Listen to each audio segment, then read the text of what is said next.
आपदा और कांग्रेस दोनों ने ही पंजाब का नुकसान किया है। दोनों के पास पंजाब को वित्तीय घाटे हुए कर्जे से शिकंजे से निकालने के लिए, नए रोजगार लाने के लिए, किसानी को लाभकारी करने के लिए, महिला सशक्तिकरण के लिए, नशे और माफिया पर पूर्ण प्रतिबंध करने के लिए, कानून व्यवस्था दुरुस्त करने के लिए कोई भी हल नहीं है, कोई योजना नहीं है। दोनों की सरकारें पंजाब की जनता ने देखी हैं और दोनों ही पार्टियों ने घोर निराशा दी है। तो उनका कहना है कि एमएलए पहले बुकिंग की हुई और आप दोनों के बड़े नेताओं के एक लंबी लिस्ट है जो भाजपा में आना चाहते हैं। जिस दिन उन नामों का खुलासा मैं करूंगा, उस दिन पंजाब की राजनीति में भूचाल आ जाएगा या सुनामी आ जाएगी।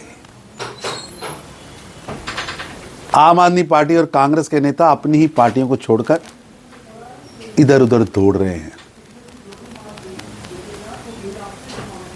दोनों ही पार्टी डूबता हुआ जहाज है। हम चाहते हैं दोनों ही पार्टियां जो पंजाब के लिए परफॉर्म नहीं कर पाए।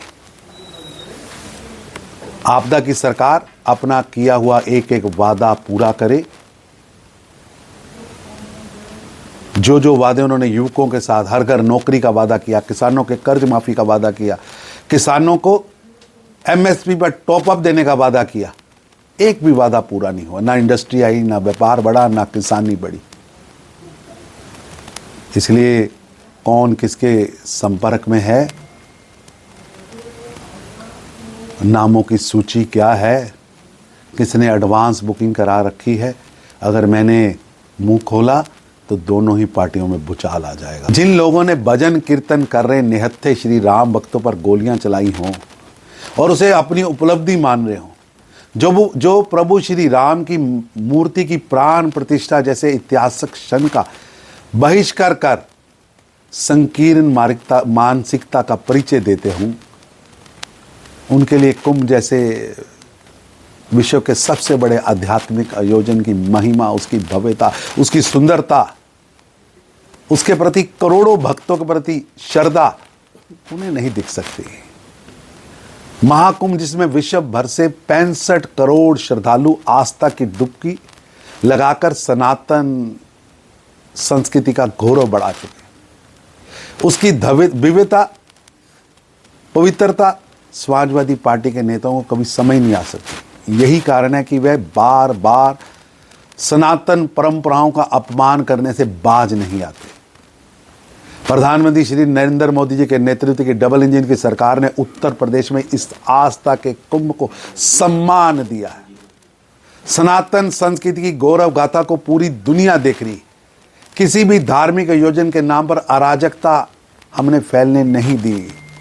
करोड़ों लोग इकट्ठे हुए हैं, किसी ने किसी धर्म के खिलाफ, किसी जाति के खिलाफ, किसी पंथ के खिलाफ, किसी शक्ति के खिलाफ, किसी की प्रभु सत्ता के खिलाफ एक शब्द नहीं बोला। समाजवादी पार्टियों की हताशा, निराशा और इंडी गठबंधन के लोगों की छोटी मानसिकता स्पष्ट झलक रही है। भीमराव अंबेडकर और शहीद भगत सिंह की तस्वीरें दीवारों पर भी लगी हैं और भारतीय जनता पार्टी के हर कार्यकर्ता के हृदय, मस्तिष्क और कार्यशैली में पूर्णतः शामिल हैं। आपदा पार्टी के नेता हार की बौखलाहट में बेवजह, बेबुनियादी, मनगढ़ंत भ्रम पैदा करने वाले बयान दे रहे हैं। प्रधानमंत्री नरेंद्र मोदी जी के नेतृत्व में भाजपा अपनी विचारधारा और योगदान को आत्मसात करके देश के विकास की राह पर आगे बढ़ रही है। जहां तक आम आदमी पार्टी का सवाल है, उनकी राजनीति केवल ध्यान भटकाने, झूठ फैलाने, भ्रम फैलाने और उसके माध्यम से अपनी विफलताओं को छुपाने के लिए लगी है।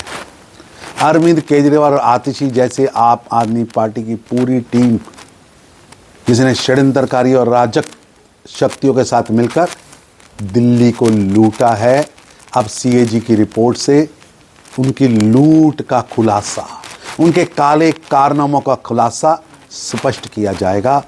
और सीएजी की रिपोर्ट को आता देखकर आपदा पार्टी के नेता भ्रम पैदा कर रहे हैं। ये भ्रम नहीं चलेगा। सच दूध का दूध, पानी का पानी होकर रहेगा।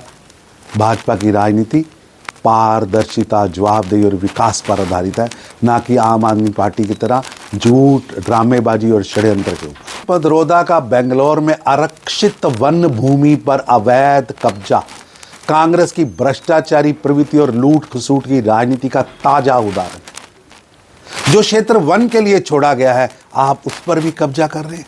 कांग्रेस ने हमेशा ही जनता के संसाधनों को अपने नेताओं और परिक्रमावादियों की जेब भरने के लिए इस्तेमाल किया, चाहे वह कोयला घोटाला हो, चाहे 2G स्कैम हो। देश से 12 लाख करोड़ रुपए की चोरी 2004 से 14 कांग्रेस के नेताओं ने की।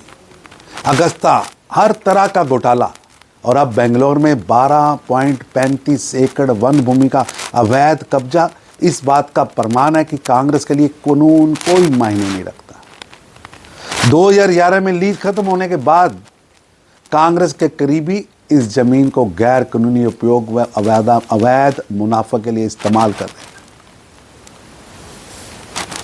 और पूरी कांग्रेस तमाशा देख रही है। जनता लूट रही है, साधनों की लूट हो रही है। कांग्रेस की सरकार ने कभी गरीब, किसान, महिला, युवाओं के लिए कुछ नहीं किया। केवल चुनावी मंचों पर वोट बटोरने के लिए नारे लगाने के अलावा कांग्रेस का मतलब है लूट खसूट, कब्जा, भाई भतीजावाद, वंशवाद और भ्रष्टाचार की इंस्टीट्यूशनलाइज लूट।